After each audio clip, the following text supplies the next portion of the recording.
Rockets tuloy-tuloy ang lipad sa West. Binunyag ni Jason Kidd kung bakit nananalo pa rin ang Mavericks kahit walang Davis at wala na si Luka. At trending ang lakas ni Curry. Balance attack ng Warriors ang hirap pigilan. Golden State may napapansin kay Buddy Hield. Pinangunahan ni Jalen Green ang Houston Rockets sa panalo kontra sa bumibisitang Minnesota Timberwolves nitong Biyernes. Gumawa siya ng 35 puntos. Tumama si Green ng 5 of 11 attempts from 3-point line at sinuportahan siya ni Alperen Sengun na nag-ambag din ng solidong 24 points and 13 rebounds at Amen Thompson na may 17 points and 10 rebounds habang nakamit ng Houston ang kanilang ikatlong panalo sa huling 4 na laro. Nagbalik si Jabari Smith matapos lumiban ng 22 laro dahil sa injury sa kaliwang kamay. Sa kabila naman, pinangunahan ni Anthony Edwards ang Minnesota na may 37 puntos ngunit naharang sa ika-4 na quarter matapos pumalya sa karamihan ng kanyang attempts. Nagbigay rin ng tulong sina Naz Reid, Jaden McDaniels at Nickeil Alexander-Walker ngunit hindi ito sapat upang maiwasan ang ikatlong sunod na pagkatalo ng Timberwolves lalo na't wala sa laro sina Rudy Gobert, Julius Randle at Donte DiVincenzo dahil sa mga injury. Nagkaroon ng maraming palitan ng lead at pagkakataong matay ang laban bago tuluyang kinontrol ng depensa ng Houston ang laro. Pinutol ni Green ang deadlock sa pamamagitan ng isang 3-pointers bago siya umatake sa loob at sinelyuhan ang panalo mula sa free throw line. Mainit ang simula ng Rockets, mabilis na nag-lead at pinangunahan ng first quarter. Pinamunuan ni Green ang mabilis na simula habang epektibo ang opensa ng Houston na nagtala ng mataas na porsyento sa shooting. Nagpakitang gilas si Edwards sa unang yugto lalo na matapos siyang tawagan ng technical foul habang si Minnesota coach Chris Finch ay nabigyan din ng technical foul bago matapos ang quarter. Bumagal ang Rockets sa ikalawang quarter kung saan hindi naging kasing epektibo ang kanilang opensa at nagkaroon sila ng ilang turnovers. Nagpakitang lakas si Edwards sa isang matinding dunk bago matapos ang first half na nagbigay sandaling kalamangan sa Timberwolves. Leading ang Houston sa halftime kung saan nagkaroon ng tensyon si Edwards at isang fan dahilan upang pigilan siya ni Minnesota assistant coach Corliss Williamson. Sa huli, hindi nagawang maibalik ni Edwards ang laro at natalo sa mainit na kamay ni Jalen Green at ng Houston Rockets. Sa sumunod na balita naman, mas lumala pa ang sitwasyon ng si Davis ay nakapaglaro lamang ng isang beses para sa Mavericks bago siya tuluyang na-injure sa singit na magpapaliban sa kanyang paglalaro sa mahabang panahon. Para mas lalong masaktan ng Mavericks, si Daniel Gafford ay nagdurusa rin sa isang seryosong injury kaya't kasama na rin siya ni Davis at Derek Lively sa listahan ng mga hindi makakapaglaro. Sa kabila ng lahat ng ito, hindi lang nakakaraos ang Mavericks, sila ay namamayagpag pa rin kahit sa pagkawala ng kanilang mahahalagang players. Napanalunan nila ang 5 sa kanilang huling 6 na laro, kabilang ang panalo laban sa New Orleans Pelicans ngayong araw. Ang tanging talo nila sa panahong ito ay dulot ng game winner mula sa veteranong player ng Sacramento Kings na si DeMar DeRozan. Bagamat madalas silang gawing biro, patuloy pa ring lumalaban ng Mavericks at ipinagpapasalamat ni head coach Jason Kidd ang kakayahan ng kanyang team na punan ang kakulangan at maglaro ng mas malaki kaysa sa kanilang sukat. Umaasa kami sa isa't isa, hindi lang kay Kai, Christie o PJ. Siguro hindi kami ang pinakamalaking team ngayon pero kailangan naming bumalik at lumaban sa rebounds. Ani ni Kidd matapos ang panalo ng Dallas laban sa Pelicans.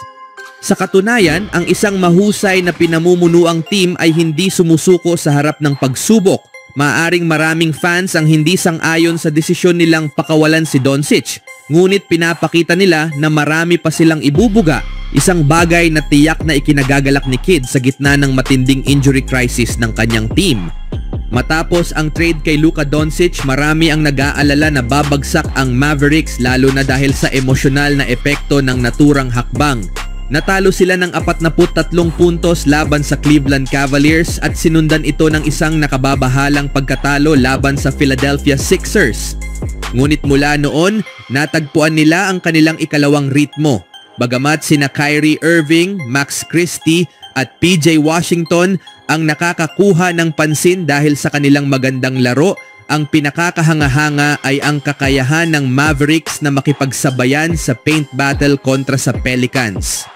Nagsimula sila ng laro na si Kessler Edwards sa hindi inaasahan ng marami ang itinapat sa 5 position at naglaro sila ng maliit buong araw na may PJ Washington bilang center.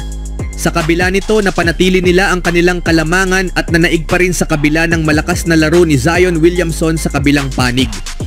Sa huling laban, matapos matalo sa 5 sunod na laban kasama ang isang matinding pagkatalo sa play-in tournament laban sa Sacramento, bumawi ang Golden State Warriors nitong Sabado sa Golden One Center sa pamamagitan ng isang dominanteng panalo kontra sa Kings. Dahil sa panalong ito, umangat ang Warriors sa ikasiyam na pwesto sa Western Conference, isang buong laro sa unahan ng Kings. Pinangunahan ng Warriors ni Stephen Curry na may 20 puntos, Brandin Podziemski na may 21 punto at Jimmy Butler na may 17 punto. Nagpakita ng magandang ball movement ang Warriors, nagtala ng 40 assist kontra sa 12 turnovers lamang habang nakapuntos ng 38 mula sa 24 na turnovers ng Sacramento. Hindi madalas mangyari na mag-lead ang Warriors laban sa isang dekalidad na kalaban habang nakaupo si Curry, ngunit ganito ang nangyari sa second quarter. Nagsimula ito sa depensa. Ang unang pag-atake ng Kings ay natapos sa isang shot clock violation, ang una sa 3 turnovers nila sa loob ng unang 3 minuto ng quarter. Nagbigay ito ng daan sa isang run ng Warriors na pinalaki ang kanilang 3-point lead sa first quarter tungo sa 16-point advantage. Tie nang hindi naglalaro si Curry. Sa larong ito, pinakita ni Stephen Curry ang kanyang lakas sa isang steal mula kay Murray. He's playing mad. The presence of mind to make the right basketball play. Pinwersa ng Golden State ang Kings sa 4 na turnover sa quarter at ginamit ito para makuha ang 10 puntos. Sina Butler, Green at Moody ang nanguna sa depensa. Naging mitsa rin ito ng mas magandang opensa. Nagtala ang Warriors ng 11 assist, 4 mula kay Green at 3 mula kay Curry, na ginamit ang kanyang passing skills upang kontrahin ang double team ng Kings. 8 magkakaibang players ang nakapuntos, kabilang si Quinten Post na nag-shoot ng 3 sunod na 3. Dinala ng Warriors ang kalamangan sa halftime at ang kumpiyansa nila ay hindi na bumaba hanggang sa dulo ng laro. 5 araw matapos gawin ang kanyang tanyag na pangakong dadalhin ng Warriors sa kampyonato, lumabas si Draymond Green na may misyon. Ang enerhiya na dala niya ay kumalat sa buong team at nagbigay ng malaking tulong sa kanilang tagumpay. Bukod pa rito, si Green din ang nagdala ng opensa ng Warriors na nagpakita ng maganda at mabilis na ball movement. Naglaro siya ng 28 minuto at nagtapos na may team best plus 33 sa plus and minus rating. Kung mapapanatili niya ang ganitong level ng determinasyon sa huling 26 na laro ng season, malaki ang posibilidad na makatotohanan ang kanyang pangakong magdadala ng kampyonato sa Warriors. Nang umiskor si Buddy Hield ng hindi bababa sa 20 puntos sa 6 sa unang 7 laro ng Warriors ngayong season, agad siyang kinilala bilang isang perpektong scorer mula sa bench. Ngunit sa sumunod na 48 laro, nag-struggle siya na may isang 20 punto na laro lamang sa panahong iyon. Ngunit nitong araw parang bumalik na ang dating anyo ni Hield. Nakapagtala siya ng 22 puntos, ang kanyang pinakamataas sa loob ng mahigit 2 buwan, kasama ang 5 3-pointers. Kung magpapatuloy ang ganitong husay ni Hield, malaking tulong ito sa isang team na paminsan-minsan ay nahihirapan lumikha ng opensa.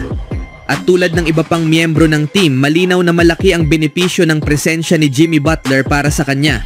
Isa pa lang itong laro, pero ito ang pinakakumpiyansang Hield na nakita natin mula pa nung simula ng season. Ano ang masasabi niyo mga kaibigan?